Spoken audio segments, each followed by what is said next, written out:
Shri Gurubhyo Namaha. This is Sunita Gladys Kanaka from Punvidyashram. Good morning, students. How are you? I am doing well and hope you are happily locked inside the house. Welcome to the English class. This is part 3 of Making Friends by Louisa May Alcott. In part 1, I have completed introduction and gist of the story, and in the second part I have completed the lesson explanation, and now I am moving on to the textual exercises, that is comprehension check and notes for this lesson. If you want to answer well, you should be thorough with part 1 and 2. Comprehension check is divided into sections from A to M, a long process, isn't it? But for you smart students, this is nothing. Are you with me, students? Shall we start? Okay, we are going to do the sections A, B, E, F, K and M now. The rest, as I instructed in the earlier videos, a few will go along with the notes and others will go along with grammar. Is that clear, students? Now A. Tick the correct options. First one, Meg was reading. You read out all the 4 options and come out with the correct answer. Yes, it is A, Ivano. Second one, Meg thought that it was dash of Joe to go out. Again, quickly read the 4 options and come out with the best or the correct option. Yes, it is odd. Third one, Laurie was not allowed to go out for a week because he... Quick.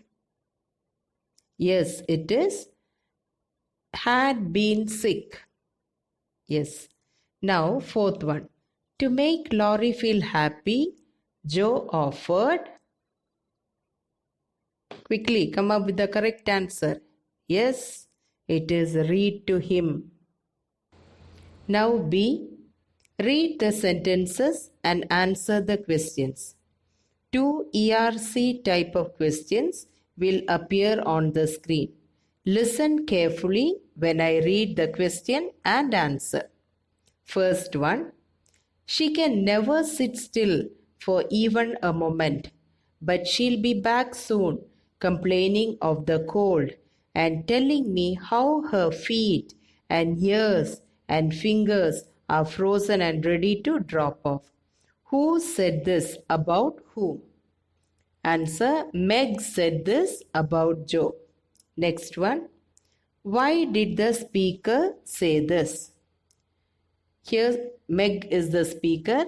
So Meg said this because Joe said she was going out for some exercise even though it was a very cold day. Next one. What did she really say when she came back? When Joe came back, she said that she had finished clearing the snow and sweeping the path around the garden. Second ERC. We'll never draw that curtain anymore, and I give you leave to look as much as you like. I just wish, though instead of peeping, you come over and see us. First one, who said this and to whom? Joe said this to Laurie. The speaker gave permission to look at which thing? Here the speaker is Joe. So Joe gave permission to Laurie to look at their family through the open window of their house. How did the person referred to as you describe what he saw behind the window? Here you refers to Laurie. So from his point of view, what did he see from his window? Answer, Laurie told Joe that through their window he could see all the March sisters along with their mother sitting around the table near the fire. The sight was the picture of a happy family. Now E. Underline the most suitable options within the bracket. You come out with the correct option. Okay, children? Okay. The first one. When Joe tells Meg, toast your feet, she means Meg should keep her feet warm or make her feet crisp and crunchy or put her feet into the fire. What is the correct answer? Yes, keep her feet warm. Very good. Second one. When Meg says Joe's fingers will be ready to drop off, she means they will be tired or numb due to the cold or drooping. Here the answer is numb due to the cold. Third one. When Joe says that she has a good mind to go and tell Mr. Lawrence that Laurie needs company, she means she would really like to do it, or she is thinking about it, or it is a good idea. What is the correct answer? Yes, she is thinking about it. Excellent. Fourth one. When Laurie says that the blancmange is too pretty to eat, he means it looks so good that he almost does not want to eat it for fear of spoiling it, or so delicious that he wants to eat it up at once, or more delicious than it really is. What is the correct answer? So good that he almost does not want to eat it for fear of spoiling it. Now F. This comes under word study. Laurie was in a flutter of excitement at the idea of having company. Joe let out a squeal of dismay when she saw Mr. Lawrence standing behind her. Such phrases are used to describe our emotions. Note how the emotions have been paired up with words like flutter and squeal. Such pairing helps to express the emotions very effectively. Given below are some such words. Pair them with the emotion that they best express. The word on the left hand side are ray, sigh, cloud, cry, fit. The middle word is off, and on the right hand side, anger, doubt, relief, hope, and distress. Now when we pair them, when we match them, ray of hope, sigh of relief, cloud of doubt, cry of distress, and fit of anger. Now K. Listening. Your teacher will read out descriptions of the characters from the play. Listen carefully and identify the characters from their descriptions. It's very interesting. Listen carefully when I read out the descriptions. Okay. First one. She is full of energy and life and is always doing something. She does not shy away from hard work or speaking her mind. Who is she? Joe March. Second one. She doesn't go out too often. She is frail. Her cheeks have a rosy hue. Who is she? Beth March. Next. He appears strict, but his eyes are kind. Who is he? Laurie's grandfather, old Mr. Lawrence. Next. She is pretty and polite, a dignified young lady. Who is she? Margaret March. She is the youngest and has curly hair. Amy March. He is lonely and shy but friendly. Who's he? Theodore Lawrence, known as Laurie. Now M is writing. Here I am planning to complete one of our writing skills topic, informal letter. Informal letters are letters written to relatives and friends. Are you ready to write a letter, children? Okay. Now, imagine you are Laurie. Write a letter to Jo, thanking her for her friendship and making you a part of their family. Okay, you are Laurie and you're going to write a letter to Jo. Is that clear? Now, you have to follow the format. Format is there on the screen. First one, sender's address. That is your address. Then expanded date. Date in the expanded form. Then salutation or greetings.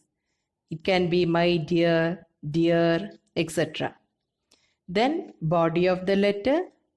Then closing remarks with love, love, or etc. Then your first name. After writing the letter, you can post it in your class group when your teacher asks you to do. Is that clear, students? Now it's time to read the notes. Lesson 3, Making Friends, written by Louisa May Alcott. Roman number 1 synonyms. Content, satisfaction. Crimson, deep vivid red. Startled, frightened. Stately mansion, a palatial house or a huge house. Amuse, to entertain. Glance, a quick look. Splendid, very good. Elegant, fashionable. Grim, stern or harsh. Tremendous, strong. Roman number 2 antonyms. Bright, dull. Content, discontent. Poverty, wealth. Lively, listless. Frequently, seldom. Roman number 3 frame sentences. You have to frame sentences on your own. Is that clear? First word is frequently and second word is bother. Roman number 4 ERC. She can never sit still for even a moment. Name the lesson and the author. The name of the lesson is Making Friends and the author is Louisa May Alcott. Whom does she refer to? She refers to Jo. Name the speaker. The speaker is Meg. Second ERC. Here I am with my bag and baggage. Name the speaker and the addressee. The speaker is Jo and the addressee is Laurie. Explain the idiom bag and baggage. Answer. Bag and baggage means with all possessions. Now answer the following. First one. What did Jo decide to do on a cold day? Jo decided to go out and get some exercise on a cold day. Second question. What did Jo suggest Laurie should do to keep himself amused? Jo asked Laurie either to read books or to have someone read books to him to keep himself amused. Third one. What items did Jo bring for Laurie and from whom? Jo brought Meg's blancmange and Beth's cats for Laurie and conveyed their mother's love to him. Fourth one. How did Laurie know the names of the March sisters?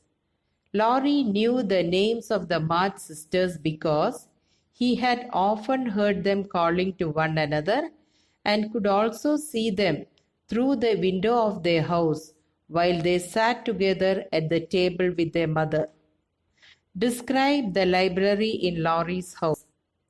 The library in Laurie's house was lined with books and there were many pictures, statues, little cabinets full of coins and unusual and interesting things.